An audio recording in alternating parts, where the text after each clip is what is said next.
کے محتاج نہیں، ہم بولنے میں زبان کے محتاج ہیں، اللہ تعالیٰ بولنے میں کسی چیز کے محتاج نہیں، اللہ متکلم ہے خود کلام کے ساتھ، لیکن اللہ کو کسی چیز کی احتیاج نہیں۔ تو اللہ تعالیٰ ان تمام یہ چیزیں جو انسان کے ساتھ ہیں ان سے اللہ پاک ہے۔ اسی طرح اللہ تبارک و تعالیٰ انسان کے ساتھ جو کھانا پینے کی ضروریات لگی ہوئی ہیں اللہ تعالیٰ ان چیزوں سے بھی پاک ہے۔ یہ عقیدہ اہل سنت والجماعت کا ہے، اس عقیدے کو اپنانا یہ ضروری ہے۔ بہت سارے لوگ خود میں نے دیکھے ہیں کہ جب وہ اللہ تعالیٰ کی قدرت کو بیان کرتے ہیں تو اس طریقے سے بیان کرتے ہیں کہ اللہ تعالیٰ کے لیے جسم یا اس کے لیے جو ہے نا وہ اعضاء یہ ماننے، یعنی کہ وہ لوگ جو ہے نا وہ ان عقیدہ بنا لیتے ہیں کہ شاید جو ہے نا وہ اللہ تعالیٰ کے لیے کوئی جسم ہے، جبکہ اللہ تعالیٰ کی یہ شان اس طرح نہیں بیان کرنی چاہیے۔ ایک ساتھی جماعت میں تھا، اپنے تبلیغی احباب جو ہے ماشاءاللہ بیان فرماتے رہتے ہیں، لیکن بسا اوقات وہ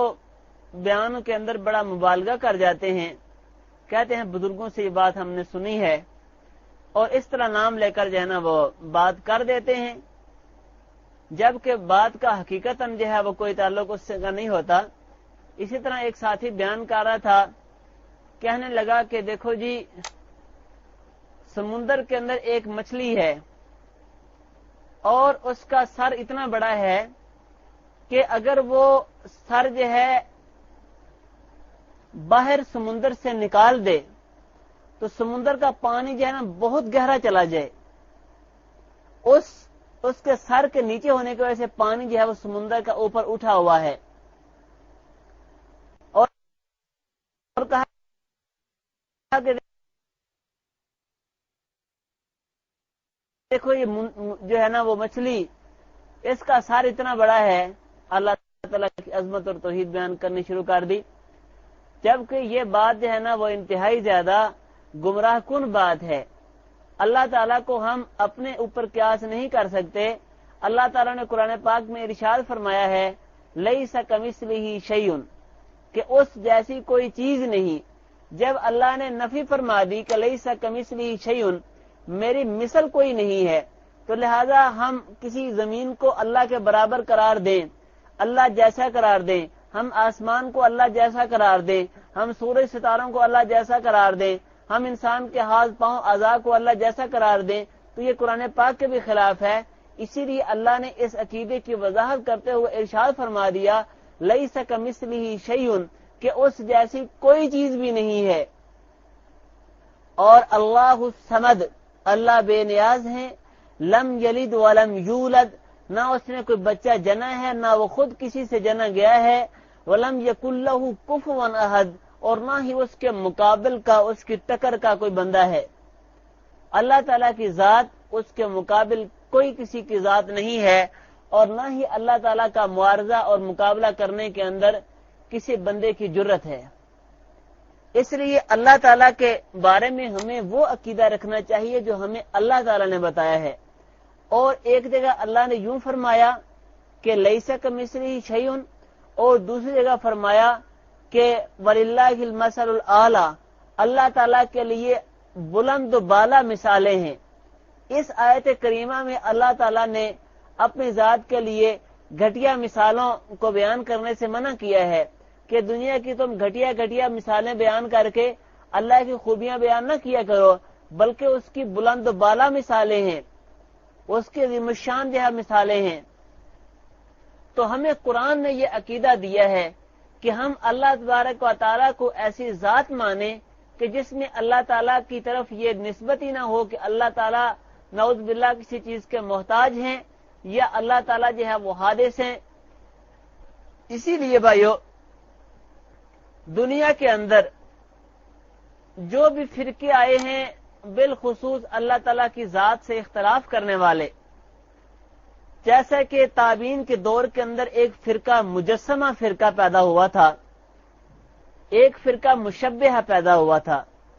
مجسمہ فرقہ کا یہ عقیدہ تھا کہ اللہ تبارک و تعالیٰ کا نعوذ باللہ جسم ہے،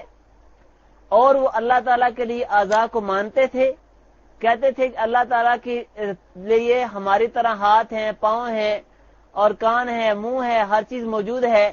اور کہتے ہیں دیکھو قرآن پاک کے اندر ان تمام چیزوں کا ذکر ہے۔ تو علماء حق نے اس وقت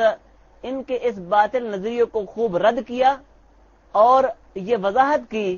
کہ یہ جو ذکر آتا ہے قرآن یا حدیث میں، مثلا ذکر آتا ہے الرحمن علی العرش استوى،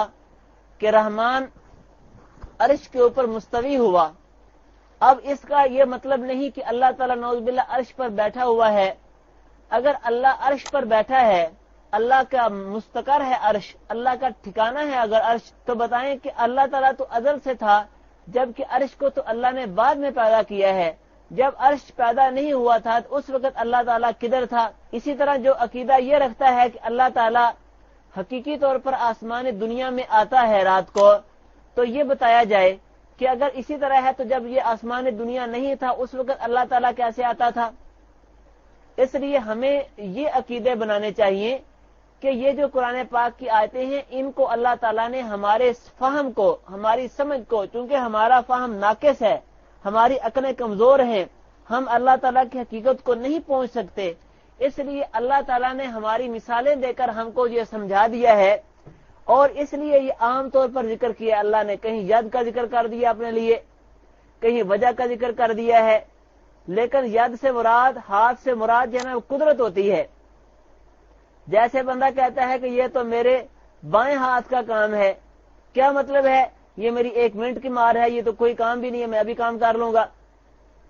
اسی لیے کوئی بندہ کہتا ہے میں نے اس کو اپنے ہاتھ سے کیا ہے، اس کا کیا مطلب کہ میں نے خوب تسلی کے ساتھ یہ کام کیا ہے اور خوب اہمیت والا یہ کام ہے۔ اسی لیے اللہ نے جہاں یہ فرمایا کہ میں نے اپنے ہاتھ سے بنایا،